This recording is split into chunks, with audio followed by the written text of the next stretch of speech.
Welcome to of the record. నేను కావ్య. కేంద్ర మాజీ మంత్రి టీడీపీ సీనియర్ నేత పూసపాటి అశోక్ గజపతి రాజుకు కీలక పదవి దక్కబోతుందని ప్రచారం జరుగుతుంది. టీడీపీ అధిష్టానం కూడా ఆయనకు సముచిత స్థానం కల్పించాలని భావిస్తోంది. పార్టీలో చంద్రబాబు సహచరుడిగా సుదీర్ఘకాలం కొనసాగిన అశోక్ గజపతి రాజు ప్రస్తుతం రాజకీయంగా విశ్రాంతి తీసుకుంటున్నాడు. ప్రత్యక్ష రాజకీయాల నుంచి స్వచ్ఛందంగా వైదొలిగిన ఆయనకు సమున్నత స్థానం కల్పించాలని ముఖ్యమంత్రి చంద్రబాబు చాలా కాలంగా ప్రయత్నిస్తున్నారని చెబుతున్నారు. ఇప్పుడు సమయం ఆసన్నమైందని, త్వరలోనే అశోక్ గజపతికి అత్యున్నత స్థానం దక్కబోతుందని ప్రచారం జరుగుతోంది.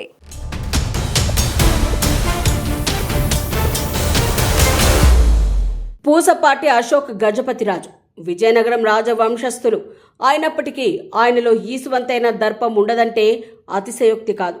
రాజవంశస్థులు అయినప్పటికీ ప్రజాస్వామ్యంపై ఆయనకు ఎనలేని గౌరవం. నేటికి ఆయన పబ్లిక్గా మాట్లాడే మాటల్లో ఖచ్చితంగా ఒక్కసారైనా ఆ పదం వినిపిస్తుందంటే డెమోక్రసీపై ఎంత గౌరవమో ప్రత్యేకంగా చెప్పనక్కర్లేదు. 1978లో రాజకీయాలకు వచ్చి 2019 వరకు ఎమ్మెల్యేగా, ఎంపీగా, రాష్ట్ర మంత్రిగా, కేంద్ర మంత్రిగా వివిధ హోదాల్లో పనిచేసిన అనుభవం ఆయన సొంతం.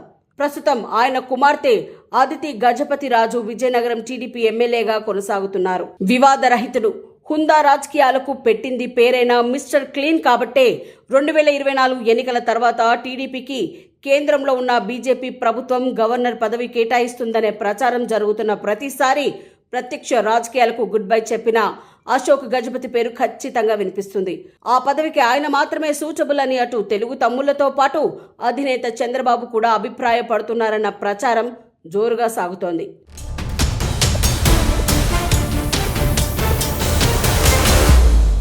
ఇటీవల మారుతున్న రాజకీయ సమీకరణాలు చూస్తే మాజీ ముఖ్యమంత్రి జగన్కి, వైసీపీకి పెట్టని గోడలా ఉండే విజయసాయిరెడ్డి తన రాజ్యసభ సభ్యత్వానికి, వైసీపీ ప్రాథమిక సభ్యత్వానికి రాజీనామా చేశారు. మరోవైపు రాజ్యాంగబద్ధ పదవిలో ఉంటూ వివాదాస్పద వ్యాఖ్యలకు కేర్ ఆఫ్ అడ్రస్గా నిలుస్తున్న తమిళనాడు గవర్నర్ రవిని కేంద్రం తొలగిస్తుందనే ప్రచారం జరుగుతోంది. ఈ రెండు ఖాళీలను ఇచ్చిపుచ్చుకునే ధోరణిలో అటు బీజేపీ, ఇటు టీడీపీ ఉన్నట్లు సమాచారం. విజయసాయిరెడ్డి ఖాళీ చేసిన రాజ్యసభ సీటు తమిళనాడు రాష్ట్ర బీజేపీ అధ్యక్షుడు అన్నామలైకి ఆంధ్రప్రదేశ్ కోటాలో ఇస్తారంటున్నారు.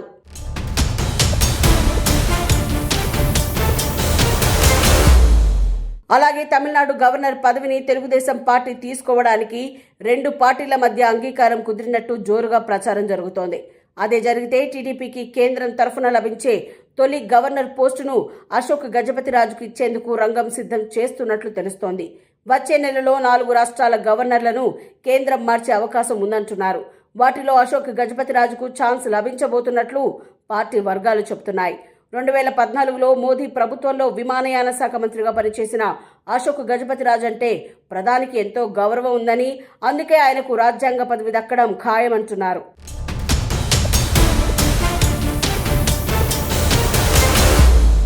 చంద్రబాబు ప్రత్యేకంగా అశోక్ గజపతి రాజుకే ఆ పదవి ఇవ్వడానికి కారణాలు లేకపోలేదంటున్నారు. రాష్ట్రంలో వివిధ శాఖలకు మంత్రిగా, కేంద్రంలో విమానయాన శాఖ మంత్రిగా పనిచేసిన అశోక్ గజపతి రాజుపై నేటికి మచ్చుకైన ఒక్క అవినీతి మరకలేదు. ఎక్కడ పార్టీకి సంబంధించి గానీ, ప్రజలను ఉద్దేశించి గానీ ఇప్పటి వరకు వివాదాస్పదంగా మాట్లాడిన సందర్భమూ లేదు. టీడీపీలో చంద్రబాబు కన్నా సీనియర్ అయినప్పటికీ ఆయన పార్టీ లైన్ను ఎక్కడా క్రాస్ చేయలేదు. అధికారంలో ఉన్న, ప్రతిపక్షంలో ఉన్న పార్టీ స్టాండే తన స్టాండ్ అన్నట్లు కట్టుబడి ఉన్నారు.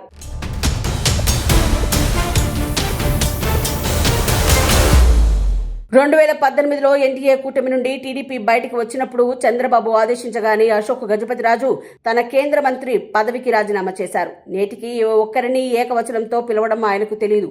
తమ కుటుంబ సంస్థ అయిన మాజస్ ట్రస్ట్ విషయంలో మాజీ ముఖ్యమంత్రి జగన్ ఆయనను ఇబ్బంది పెట్టినప్పటికీ వాటిని ప్రజాస్వామ్యబద్ధంగానే ఎదుర్కొన్నారు అశోక్. అంతేగాని జగన్ని పర్సనల్గా టార్గెట్ చేయలేదు.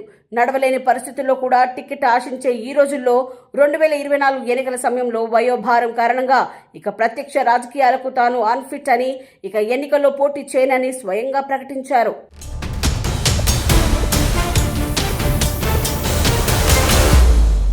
ఒకవేళ కావాలి అనుకుంటే ఈ ఎన్నికల్లో ఆయనే విజయనగరం ఎంపీ అభ్యర్థిగా పోటీ చేసి మళ్ళీ కేంద్ర మంత్రివర్గంలో స్థానం దక్కించుకునేవారు. కానీ రాజకీయాల్లో కొత్త రక్తం రావాలన్నది ఆయన అభిమతం.